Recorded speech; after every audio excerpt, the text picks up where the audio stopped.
इस वीडियो के अंदर जो हम करने वाले हैं, पिछले काफ़ी समय से हमने अपने चैनल पे ये नहीं किया है। इस वीडियो के अंदर हम बात करने वाले हैं small cap, mid cap, flexi cap, large and mid cap, multi cap and large cap, जो पिछले 10 सालों में सबसे बेहतरीन टॉप 3 फंड्स रहे हैं इन सारी कैटेगरीज में, उन सब के बारे में। मैं काफ़ी बार अपने चैनल में बोल चुका हूं कि ये जो 5-6 कैटेगरी है, अगर आपका कोई भी गोल हो, चाहे 5 साल का गोल हो या फिर 50 साल का गोल हो, इन 5-6 कैटेगरी के अंदर में सब पूरा हो सकता है। इससे बाहर जितने भी अलग अलग कैटेगरीज हैं, उन सब के अंदर अगर आप इन्वेस्ट नहीं भी करते हो, सिर्फ इन्हीं 5-6 कैटेगरी में से फंड अपने गोल के अकॉर्डिंग चुन के इन्वेस्टमेंट कर लेते हो, तो आपके सारे गोल्स पूरे हो सकते हैं। तो आप पूछो फिर इतनी सारी कैटेगरी है क्यों? तो देखो, म्यूचुअल फंड बिजनेस है। कुछ कैटेगरीज है हमारे फायदे के लिए, कुछ कैटेगरीज है म्यूचुअल फंड के फायदे के लिए, और 50 तरीके की वो बिजनेस है, तो वो 50 तरीके की ऑप्शन इन्वेस्टर को देगा ही, लेकिन इन्वेस्टर को ढूंढना, देखना, समझना है कि कौन से उसके काम की है। तो सबसे पहले हम स्टार्ट करते हैं फ्लेक्सी कैप फंड के साथ ही यहाँ पे। तो अगर हम फ्लेक्सी कैप फंड देखते हैं तो सबसे बेहतरीन परफॉर्म करने वाला, अगर नंबर 1 की बात करते हैं लास्ट 10 ईयर्स में, तो वो हमारे पास क्वांट फ्लेक्सी कैप फंड हो जाता है।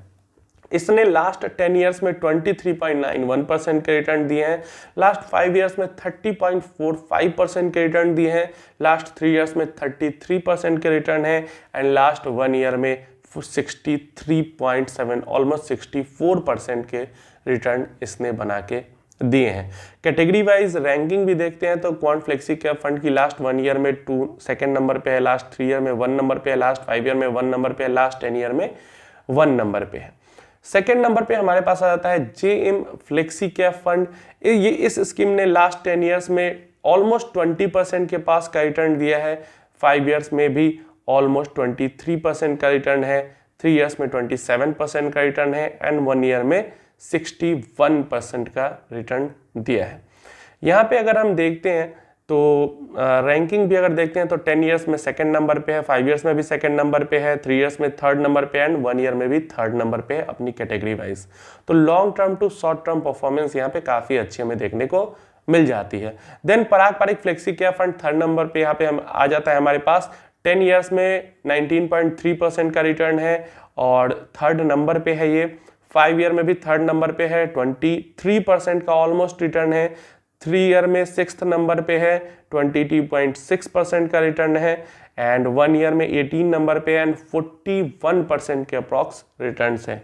और ये जो रैंकिंग्स एंड नंबर्स वगैरह है, ये रेगुलर स्कीम्स, मैंने रेगुलर स्कीम इसलिए उठाए हैं ताकि जो इन्वेस्टर किसी डिस्ट्रीब्यूटर के थ्रू इन्वेस्ट कर रहे हैं उनके लिए भी ये जानकारी हेल्पफुल हो। डायरेक्ट स्कीम्स अगर ये होती तो सीधा कम से कम तो 1% ज्यादा रिटर्न होते। तो जैसे क्वांट फ्लेक्सी कैप फंड का लास्ट 10 ईयर्स ऑलमोस्ट 25% रिटर्न होता, जेएम फ्लेक्सी कैप का 21% के पास रिटर्न होता, पराग पारिक फ्लेक्सी कैप फंड का भी 21% का रिटर्न होता लास्ट 10 ईयर्स में डायरेक्ट स्कीम्स में। तो 1% आप बढ़ा सकते हो। रेगुलर फंड्स चुनने का मतलब यह है कि डायरेक्ट वालों को तो इससे फायदा होगा ही, इंफॉर्मेशन हेल्पफुल होगी। जो म्यूचुअल फंड डिस्ट्रीब्यूटर के थ्रू या बैंक के थ्रू, एजेंट के थ्रू इन्वेस्ट कर रहे हैं, उनको भी इंफॉर्मेशन हेल्पफुल हो, उनके काम की भी वो इंफॉर्मेशन। तो फ्लेक्सी कैप का समझ में आ गया। ये तीनों पिछले 10 ईयर्स में बेस्ट परफॉर्मिंग स्कीम्स रहे हैं। इसके बाद अगर हम बात करते हैं यहाँ पे मल्टी कैप फंड की, तो अगेन नंबर 1 पे हमारे पास क्वांट का एक्टिव फंड आ जाता है, जो कि लास्ट 10 ईयर्स में नंबर 1 पे है एंड 23.29% का रिटर्न है रेगुलर स्कीम के अंदर में। 5 ईयर्स में भी नंबर 1 पे है, 28.88% ऑलमोस्ट 29% का रिटर्न है। 3 ईयर में नंबर 2 पे है, 27% का ऑलमोस्ट रिटर्न है, एंड 1 ईयर में नंबर 5 पे है, 55% का ऑलमोस्ट रिटर्न है रेगुलर स्कीम के अंदर में। सेकंड नंबर पे हमारे पास Invesco India multi cap fund आ जाता है, नंबर 2 पे है 10 ईयर्स में विथ 18% रिटर्न, नंबर 5 पे है 5 ईयर्स में 19% के साथ। 3 ईयर्स में नंबर 6 पे है, 21% ऑलमोस्ट रिटर्न है, 1 ईयर में 12 नंबर पे है, ऑलमोस्ट 45.7% का रिटर्न है। बहुत बढ़िया। नंबर 3 पे हमारे पास आ जाता है निप्पॉन का, again Nippon India multi cap fund number 10 years में नंबर 3 पे है, 17.82% का रिटर्न। 5 ईयर में नंबर 3 पे है, 21.02% का रिटर्न। 3 ईयर्स में नंबर 1 पे है 30.69% का रिटर्न एंड 1 ईयर में नंबर 6 पे है 54.42 1% के रिटर्न के साथ रेगुलर स्कीम्स की हम यहाँ पे बात करें तो ये मल्टी कैप के अंदर में 3 ऐसे म्यूचुअल फंड स्कीम्स निकल के आ जाती हैं जिन्होंने पिछले 10 सालों में बेहतरीन परफॉर्मेंस दिखाई है। Multi cap funds new category है, मतलब 4-5 साल ही हुए हैं इस कैटेगरी को क्रिएट हुए। उससे पहले का जो हमें डेटा दिखता है वो दिखता है जो फंड स्कीम चेंज हुई है इस कैटेगरी में उसका। अब आ जाता है हमारे पास large and mid cap fund की कैटेगरी। यहाँ पे भी नंबर 1 पे हमारे पास क्वांट का large and mid cap fund हो जाता है जिसने पिछले 10 सालों में 23% का ऑलमोस्ट रिटर्न दिया है अपने रेगुलर स्कीम के अंदर में। 5 इयर्स में भी नंबर 1 पे है, 26% का ऑलमोस्ट रिटर्न है। 3 इयर्स में भी नंबर 1 पे है, 29% का ऑलमोस्ट रिटर्न है। एंड 1 ईयर में भी नंबर 1 पे है, ऑलमोस्ट 66% का रिटर्न है रेगुलर स्कीम के अंदर। तो लगभग सारे ही टाइम पीरियड में कैटेगरी वाइज नंबर 1 पे ही है large and mid cap fund में Quant large and mid cap fund. Second number पे Mirae asset large and mid cap fund हो जाती है। इसने भी भयंकर रिटर्न दिया पिछले 10 सालों में, 23% का ऑलमोस्ट रिटर्न है रेगुलर स्कीम के अंदर में। 5 इयर्स में 20.28% का रिटर्न है, 6 नंबर पे है। 3 इयर्स में 22 नंबर पे है। पिछले कुछ सालों में परफॉर्मेंस बहुत गड़बड़ हो गई है इसकी, तो 18.65% का रिटर्न है, फिर भी रिटर्न खराब नहीं है। लास्ट 1 ईयर में 42.31% का रिटर्न है रेगुलर स्कीम के अंदर में। अगर आप देखोगे कैटेगरी वाइज रिटर्न तो कम हो गई है, लेकिन अगर एक्सपेक्टेशन देखो large and mid cap fund से जो एक्सपेक्टेशन होती है तो वो 15-16% की होती है और यहाँ पे फिर भी 18-19-40% का रिटर्न है। थर्ड नंबर पे हमारे पास Canara Robeco emerging equity fund हो जाती है। लास्ट 10 इयर्स में 21.41% का रिटर्न है। लास्ट 5 ईयर में 17th नंबर पे चली गई, 18.3%, एक्सपेक्टेशन को फिर भी बीट कर रही है।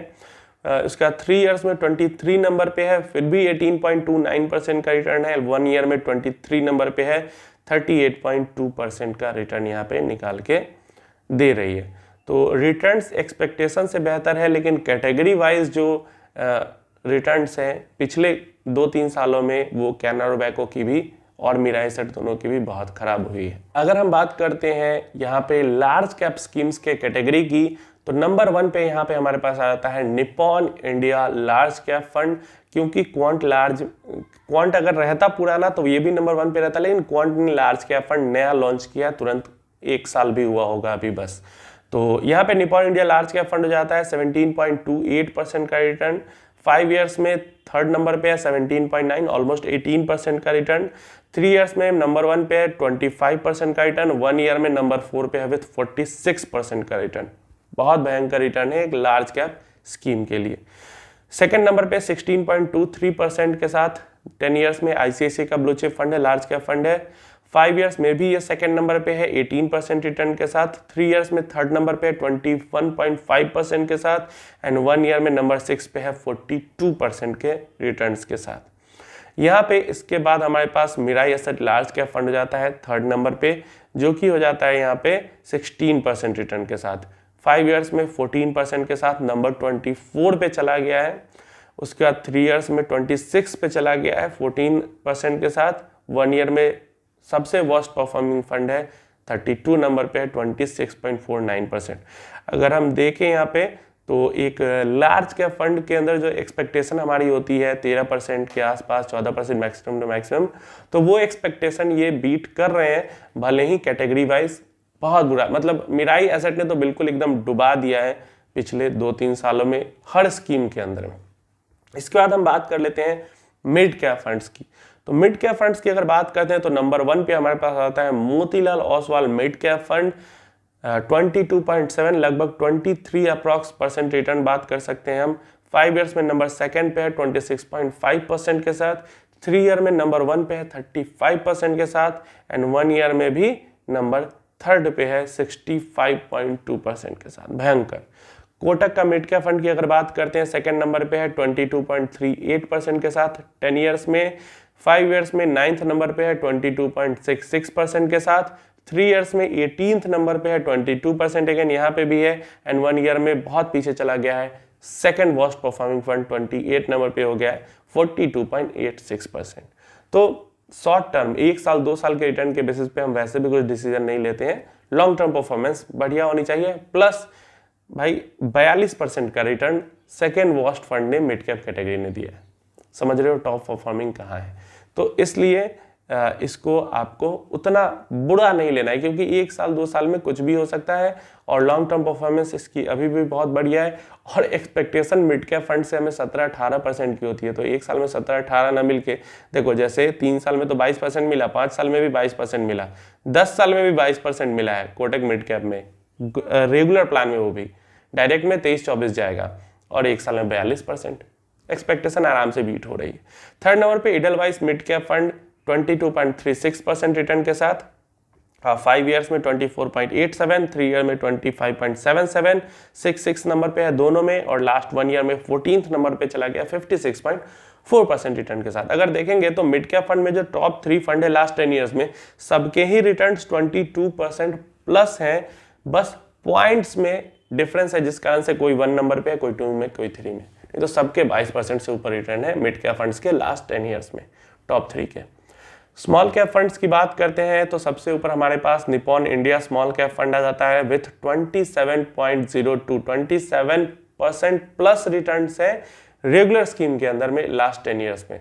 डायरेक्ट में ये 28% प्लस चला जाएगा, और नंबर 1 पे तो है ही। 5 ईयर्स में नंबर 3 पे है विथ ऑलमोस्ट 30% रिटर्न, 3 ईयर्स में नंबर 2 पे है ऑलमोस्ट 35% रिटर्न, 1 ईयर में नंबर 5 पे है ऑलमोस्ट 60% कह सकते हैं डायरेक्ट प्लान में मिला होगा। Second SBI small cap fund 10 years में 26% रिटर्न, 5 ईयर्स में 24.3% हो जाता है, 12th नंबर पे चली गई है, 3 ईयर में 18 नंबर पे चली गई है 23.6%, एंड 1 ईयर में 23 पे चली गई, सेकेंड वर्स्ट 41.5%। तो भले ही रैंकिंग अपनी कैटेगरी के अंदर में ऊपर नीचे हुई है, लेकिन अगर देखोगे तो एक्सपेक्टेशन को इसने हर टाइम पीरियड में 20% से ऊपर लगभग 25% के पास इसने रिटर्न बना के दिए हैं इन्वेस्टर को। थर्ड नंबर पे आ जाता है DSP का स्मॉल कैप फंड 23.5% का रिटर्न लास्ट 10 ईयर्स में, 5 ईयर्स में 24% का 13 नंबर पे, 3 ईयर्स में 15 नंबर पे 26.5%, 1 ईयर में 14 नंबर पे 48% रिटर्न। रेगुलर स्कीम्स है सब, फिर भी हम देख रहे हैं मिड कैप के अंदर, स्मॉल कैप के अंदर कैटेगरी एवरेज नंबरिंग भी खराब हो रही है, फिर भी यहाँ पे जो रिटर्न्स है वो 20-20, 25-25% के लास्ट 10 ईयर, मतलब पिछला 10 साल इन्वेस्टर के लिए काफी भयंकर गया है, चाहे वो मिड कैप स्कीम का इन्वेस्टर हो या फिर स्मॉल कैप स्कीम का इन्वेस्टर हो। इवन जो कैटेगरी एवरेज रिटर्न है लास्ट 10 ईयर्स में स्मॉल कैप्स के, मिड कैप, स्मॉल कैप का तो 20 से ऊपर ही है, मिड कैप का भी 20 के आसपास है, तो काफी बढ़िया रिटर्न्स मिले हैं। तो ये 6 कैटेगरीज के अंदर में टॉप 3 म्यूचुअल फंड स्कीम्स हो गई, जिसने पिछले 10 सालों में इन्वेस्टर को भयंकर पैसा बना के दिया है। कम से कम भी तो पैसा 6-7 गुना तो कर ही दिया है, कुछ स्कीम ने 10 गुना के पास भी पहुंचा दिया है, कुछ ने 10 गुना को पार भी कर दिया है। स्मॉल कैप में तो 10 गुना को पार ही कर दिया लगभग सबने, मिड कैप ने 10 गुना के पास पहुंचा दिया है, एंड बाकी जो multi cap, large and mid cap ये सब है, उसने 6-7 गुना बनाया है पैसे को यहाँ पे। उम्मीद है इन्फॉर्मेशन हेल्पफुल होगी। कोई क्वेश्चन क्वेरी है तो नीचे कमेंट में पूछ लेना। कोई रिकमेंडेशन नहीं है, कोई टिप नहीं है, ये ऐसा नहीं कि मैं बता रहा हूँ कि बस जाके इसके अंदर इन्वेस्ट ही कर लो। आपको अपनी रिस्क मतलब वॉलेटिलिटी आपको फर्दर देखना है कि इन स्कीम्स का बीटा कितना है, क्या उतना वॉलेटिलिटी आप बर्दाश्त कर सकते हो, और अगर कर सकते हो और आपका गोल भी वैसा है तो ही उसके अकॉर्डिंग अपना कॉन्फिडेंस हो तो आपको इन्वेस्ट करना चाहिए, बस सुन के इन्वेस्टमेंट नहीं करनी चाहिए।